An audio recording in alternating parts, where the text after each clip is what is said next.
I'm Nick Seco from Home Right Windows and Doors, and we're located in Waynesboro, Pennsylvania. So we do vinyl replacement windows, we do steel and fiberglass entry doors, we do aluminum storm doors, and we do sliding patio doors, all made by Provia. The windows are a vinyl replacement window, and it could be anything from double hungs to casements to bay and bow windows and everything in between. So when somebody calls in the office and needs an estimate, they get Roxanne on the phone typically, and she would schedule an appointment for me to come out and take some measurements, provide some literature, go through what options we have, and then I would follow up within about 24 to 48 hours with an estimate with all the details of the products as well as the installed price. I find that we're typically much more affordable than the companies that you see advertising on TV or in a lot of other places. If they're spending a lot of advertising dollars, obviously they're passing those costs on to their consumers. You could go to our website at homerightwaynesboro.com, or you could call us at 717-749-4874. Local and live, covering Franklin and Washington counties, it's Let's Talk TriState. Dan DeDona here from localnews1.org. We are your source for local news in the Chambersburg, Hagerstown, Waynesboro, and all the surrounding area. Strictly local, and that's what we focus on every week. Starting off with 5 things to do in the local area this coming weekend. Number 1, if you are an ABBA fan, and I know there was a lot of mixed feelings about ABBA back in the day, but a lot of folks came back to it once the movie came out, Mamma Mia. They've gotten very, very popular. Well, the Maryland Theater is going to be hosting Mamma Mia the Party at the theater at 21 South Potomac Street in Hagerstown. That will be today, May 16th at 7 p.m. There will be a lot of dancing, some Mediterranean cuisine themed festivities, and you have an opportunity to basically channel your inner dancing queen. So tonight at the Maryland Theater. Second up for 5 things to do this weekend is Greencastle Spring Market Day. It's hosted by the shop, Consign and Collect Company, and the Greencastle Antrim Chamber of Commerce. And they're also sponsored by F&M Trust. That'll be tomorrow, Saturday, from 9 a.m. until 4 p.m. on the lawn between 136 and 144 East Baltimore Street in Greencastle. There'll be a variety of handcrafted, homegrown, homemade goods, photography, woodworks, baked goods, so on and so forth. This is an effort to support local community artisans and vendors. So you have that going on tomorrow morning through 4 p.m. Third up, the Shabby Chic Farmhouse Boutique in Chambersburg is going to be hosting its spring market at Backroads Greenhouse at 5991 Boundary Road in Chambersburg. They're going to be offering live music, food trucks, kids activities, and a whole lot of vendors. We seem to have a surplus of vendors in the area. They seem to be everywhere. That'll take place also tomorrow from 9 a.m. until 4 p.m. head-to-head with Greencastle Spring Market Day. So you might do a morning in one place and do the afternoon in the other. This event is taking place in order to support local businesses. Families are invited to Antietam Brewery at 140 West Maryland Parkway, Suite G in Hagerstown. Also tomorrow, it'll be a free family fun day. It'll take place between 1 and 5 p.m. There'll be bounce houses, obstacle courses, face painting, balloon art, a whole bunch of other things. A reptile show. Just notice that. That should be interesting. The organizers say that what they're trying to do is just simply bring the community together for an afternoon of entertainment and connect with one another. And finally, last of the top 5 things to do this weekend, the Antietam Humane Society will be hosting its 5th annual Pawlooza at Otterbein Community Park at 13375 Welty Road in Waynesboro. That'll be on Sunday, May 18th from 1 until 4 p.m. It's an event that's held to celebrate National Rescue Dog Day. I didn't actually know that we had a National Rescue Dog Day, but we do, and we're celebrating it on Sunday. It's going to feature a photo booth, paw prints, peanut butter art, face painting, a variety of other activities. Should be a lot of fun. Okay, that's the 5 things that we publish every single Friday. That's one of our features. That's actually our lead story every single Friday. We have 2 other things, though, that are happening this coming week. Number 1 is in Smithsburg. They are going to be doing a music and tapestry art festival. That'll be Saturday, the 17th of March. That'll feature Latin dance and dance lessons, music, food trucks. They're everywhere. This is part of a monthly series that will run all summer. It's put on by the Economic Development Commission of Smithsburg. And the other extra thing for things to do this weekend in Chambersburg, not this weekend, but on the 22nd of May, Viva Volunteerism. That's going to be a mixer that's sponsored by the Franklin County Visitors Bureau. It'll be down on a square. It also features United Way. They're basically just celebrating the idea that an awful lot of folks, and this is noticeable. I've been all over the world. This area is just renowned for when something needs to be done, volunteers step up. So this is a nice celebration for all those people that take their time to try to help out in the community. Okay, moving on to other news. In Franklin County, on the 20th of May, we have a primary. Actually, that's in the state of Pennsylvania. Basically, municipal elections. We have an article about the mechanics of how the voting and how all that goes. Registration concluded a week or so ago. You can check the website. We're hoping to have an article that hopefully either Sunday or Monday that will talk a little bit about who's on the ballots and what's at stake. In Penn State Mont Alto, big news. Penn State decided that they were going to close Penn State Mont Alto and 6 other local extensions of Penn State. Actually, this next year, 25 to 26, would be their last year. They would be no more for the 27 and 28 school year.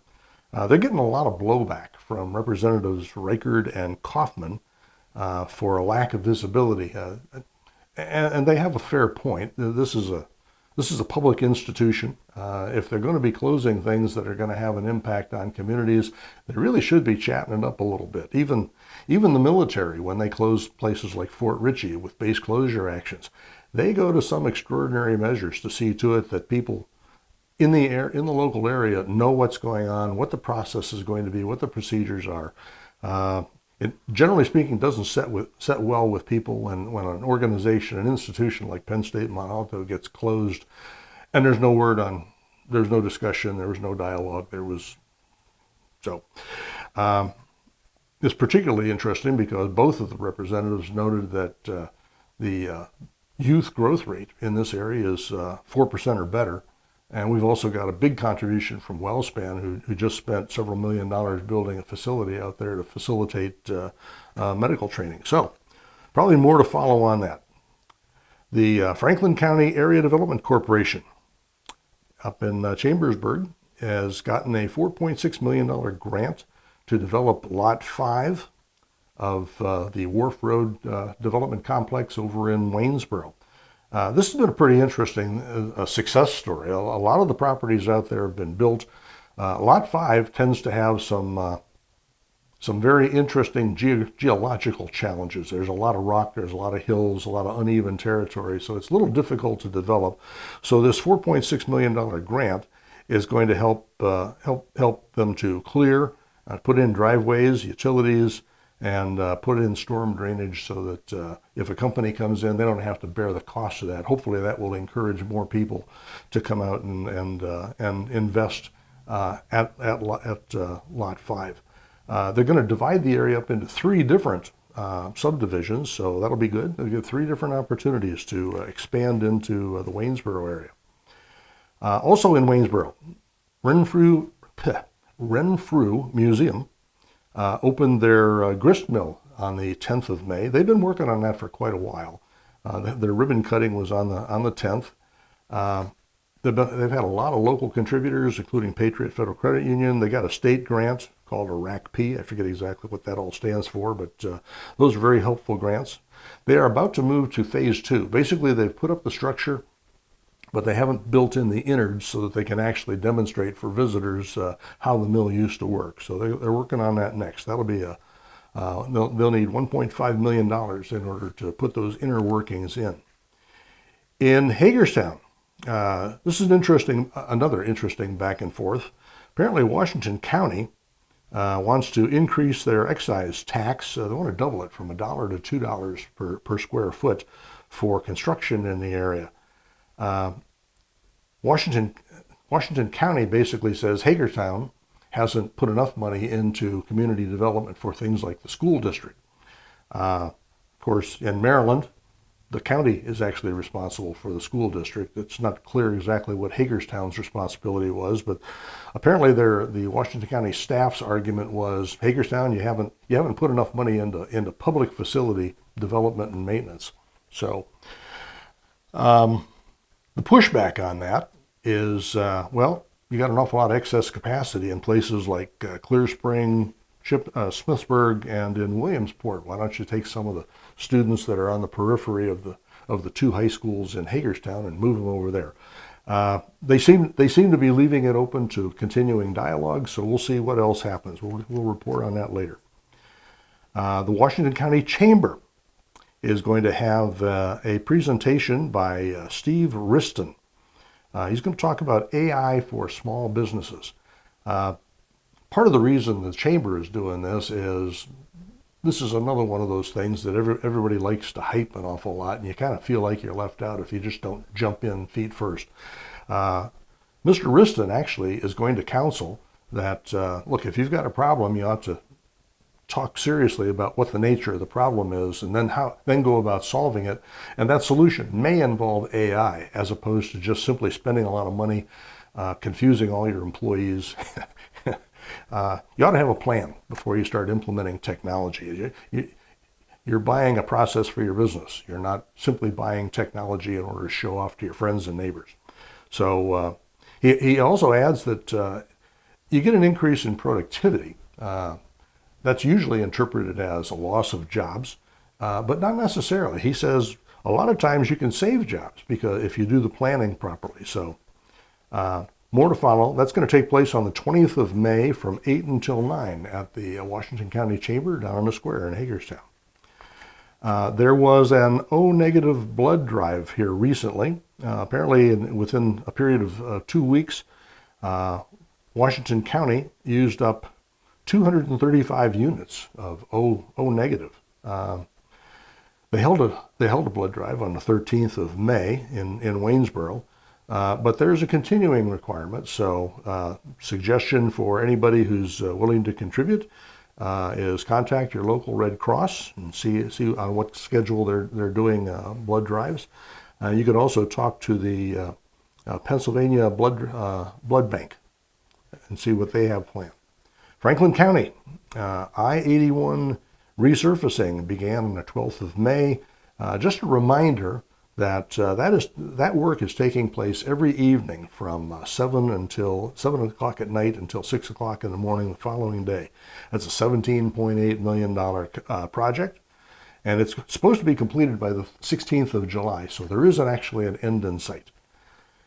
In Chambersburg, they've issued a drought warning. Y'all have probably noticed that we got an awful lot of rain here recently. The Chambersburg officials indicate that while that's good and they've gotten a 20% increase in the amount of water in all the reservoirs, they're still somewhat low, so they're asking people to try to reduce their utilization of water by 10 to 15% inside the borough, just for your routine use. One final reminder, and then we're never going to talk about Real ID again until the next time it comes up.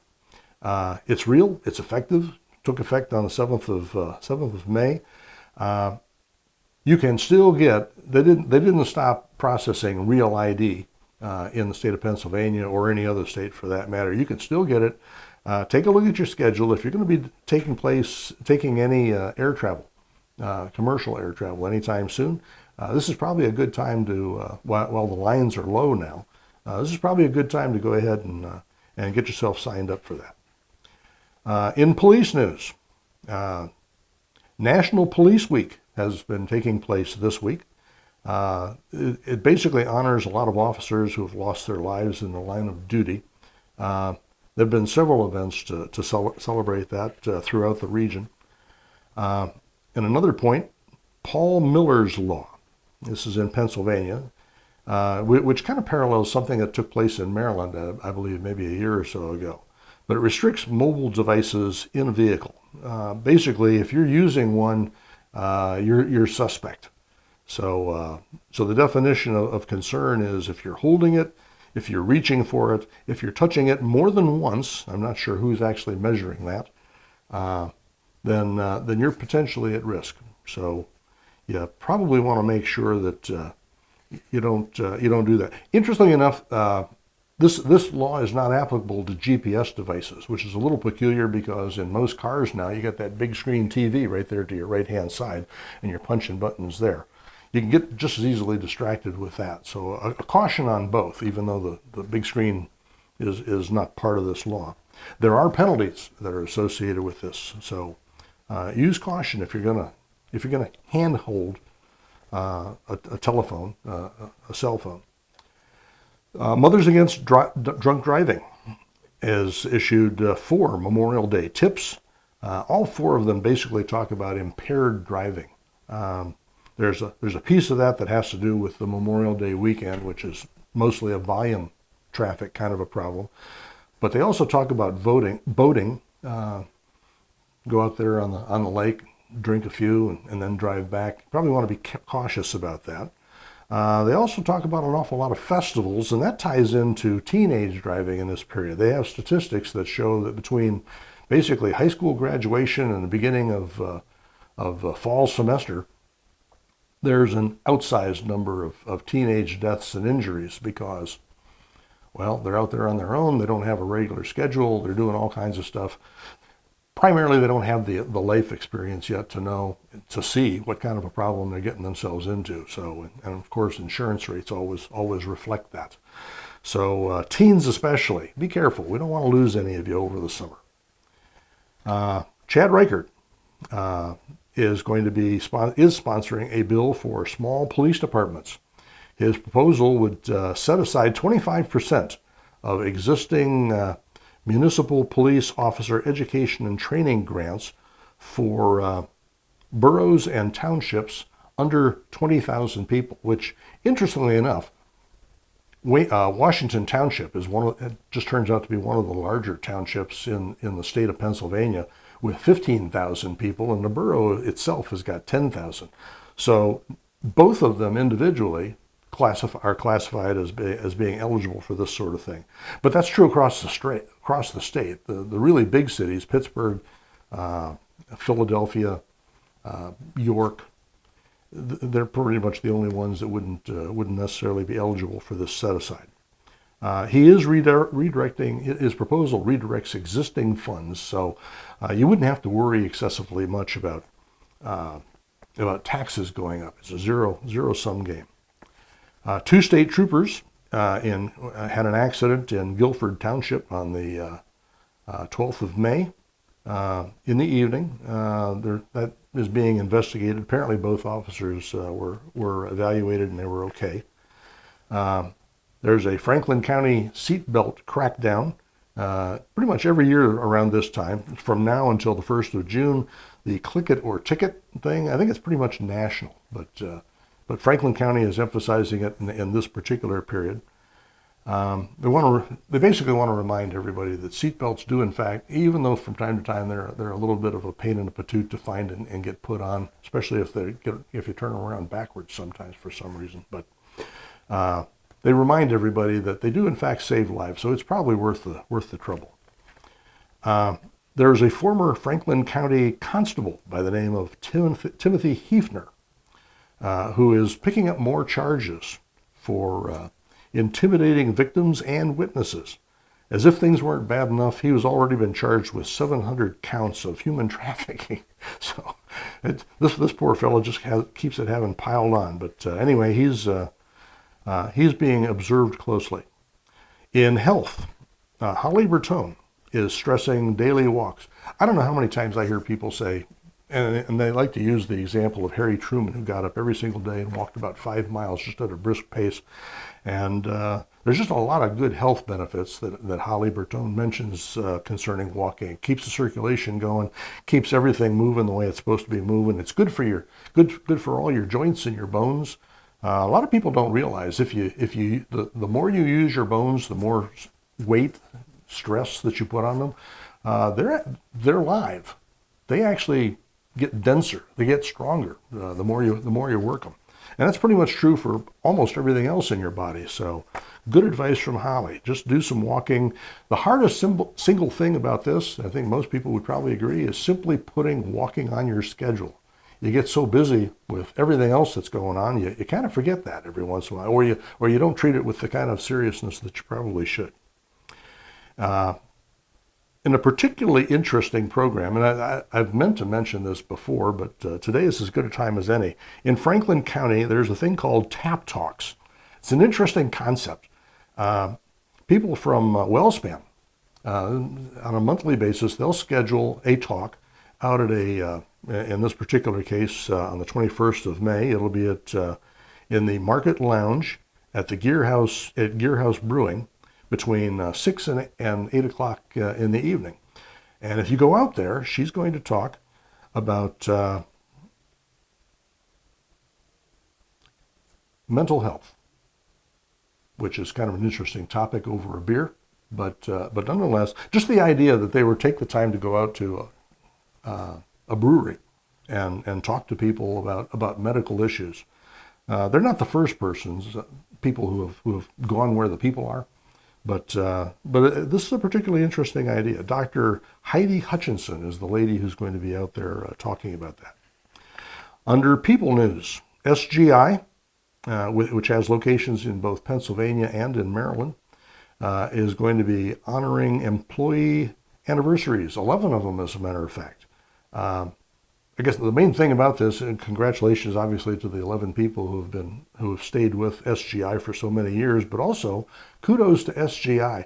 It's hard to imagine just how important it is to be a good enough organization and a well-led enough organization to actually retain an awful lot of people for extended periods of time. You can usually tell if an organization is in trouble if they're having a lot of trouble with retention. They have to keep hiring new people. So that's a good thing. One last item on entertainment, and then we'll get into the wrap up here. Totem Pole won a 2025 Nonprofit of the Year award from the Chamber of Gettysburg in Adams County. That's kudos to them, because there's an awful lot of competition for entertainment activities in Adams County, especially in Gettysburg itself. So being called out for that kind of award is good on them. They're also going to be opening their 75th season on the 30th of May. That'll run, and they're going to be having the Marvelous Wonderettes. It'll be a live show between the 30th of May and the 8th of June. Tickets are on sale at the box office. Okay, closing up, we've got much more in localnews1.org. You really ought to take an opportunity to take a look at it. What we do over the course of every week is we pull together a mosaic of all the activities in the community. And there were 68 stories this week, and I only got to a fraction of them. But all these things that are happening all around you, that's what we do. We don't do any national news. We are strictly local. So take a look. I think you'll find that you can actually see how the community shapes up and how it changes and molds itself to changing circumstances just by watching the local news. $4.99 a month. It's not all that expensive. And the thought of the day, concluding, many men don't like beards, and then it grows on them. And that's it. Have a great day.